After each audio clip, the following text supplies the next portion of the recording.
This is Blues Journey, an exploration of the blues.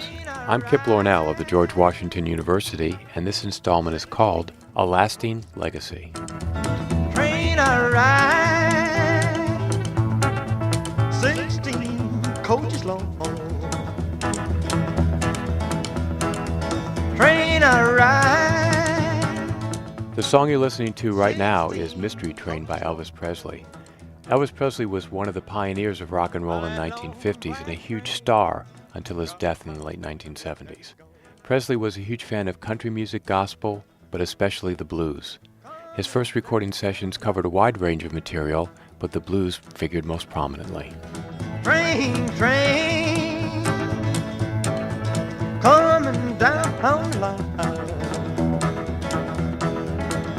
Well, it's bringing my baby, 'cause she's my she's my When you listen to Mystery Train, you can hear the classic AAB verse form.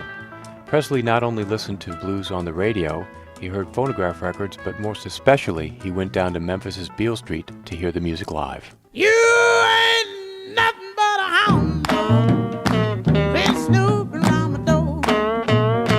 You ain't nothing but a hound dog. You're listening to Big Mama Thornton's Hound Dog, one of the R&B hits of the early 1950s. It was this kind of song that Elvis Presley picked up on, made his own, and it was a national hit for him in the mid-1950s. You ain't nothing but a hound dog, you're crying all the time. You ain't nothing but a hound dog, crying all the time. In the mid to late 1950s, the blues also became popular with teenagers in Britain. I got a boy child coming, he gonna be a rolling stone. Sure enough, he's a rolling stone. This is Rolling Stone by Muddy Waters.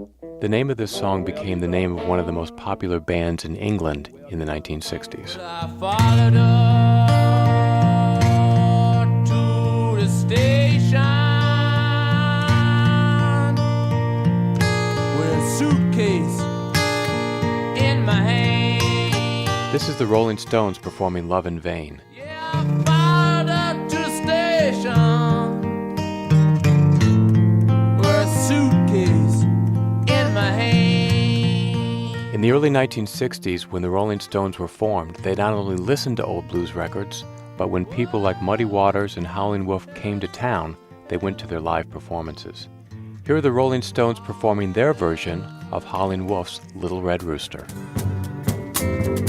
I am the little red rooster, too lazy to crow for day.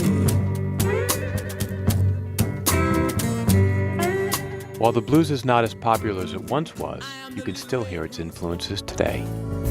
When you stand up so tall with your back to me against the wall, you make demands with your angry hands, you see it. That's After It All by Cat Power. It's a song that's laid back, almost a resigned story about infidelity, themes that come up all the time in the blues.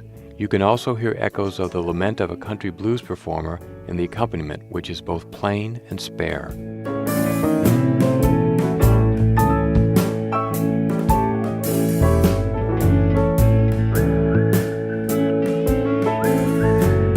It's no coincidence that Cat Power's backup band is called the Dirty Delta Blues Band, and that her latest album was recorded in Memphis at the famous Ardent Studio, where blues singers such as B.B. King have also done some of their best work.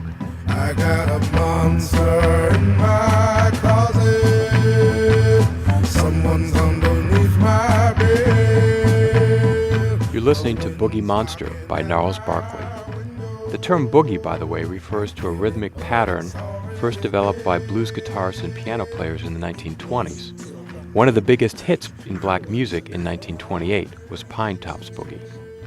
When you hear this song, it has a very sly sense of humor, which is something you also hear in the blues. The song uses call and response between the singer and the backup vocalist, and lead singer CeeLo uses vocal techniques that remind one of Delta blues singers like Muddy Waters and Robert Johnson. Oh, and now it is plain to see the whole time the monster was me. Oh, there's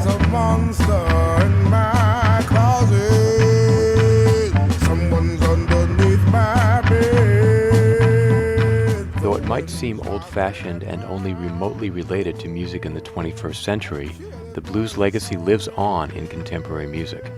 From songs featuring call and response, to the use of themes about hard times and the relationship between men and women, in one way or another, the blues echoes in today's popular music.